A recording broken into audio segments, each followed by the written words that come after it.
Learners, আজকে কয়েকটি গুরুত্বপূর্ণ বিষয় সম্পর্কে আলোচনা করব।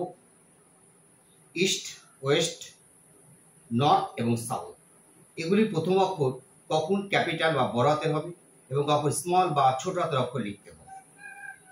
ইস্ট, ওয়েস্ট, নর্থ, সাউথ যখন দিক নির্দেশ করবে তখন এগুলির প্রথম অক্ষর ছোট হাতের অক্ষরে লিখতে হবে।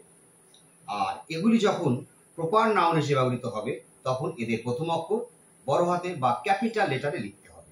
উদাহরণের মাধ্যমে বিষয়টা দেখা যাবে। Bangladesh is to the east of India. Bangladesh ভারতের পূর্ব দিকে অবস্থিত। এখানে দিক নির্দেশ করছে, তাই ইস্টের প্রথম অক্ষর ছোট হাতে লেখা হয়েছে। দ্বিতীয় উদাহরণ, the sun rises in the east. সূর্য পূর্ব দিকে উদিত হয়। এখানে দিক নির্দেশ করছে, তাই ইস্টের প্রথম অক্ষর স্মল বা ছোট হাতের অক্ষর লেখা হয়েছে। তৃতীয় উদাহরণ, we are visiting south Africa. এখানে সাউথ আফ্রিকা, অর্থাৎ এখানে কোনো দিক নির্দেশ করছে না, এখানে প্রপার নাউন হিসেবে ব্যবহৃত হচ্ছে, তাই সাউথের প্রথম অক্ষর বড় হাতের অক্ষর লেখা হয়েছে।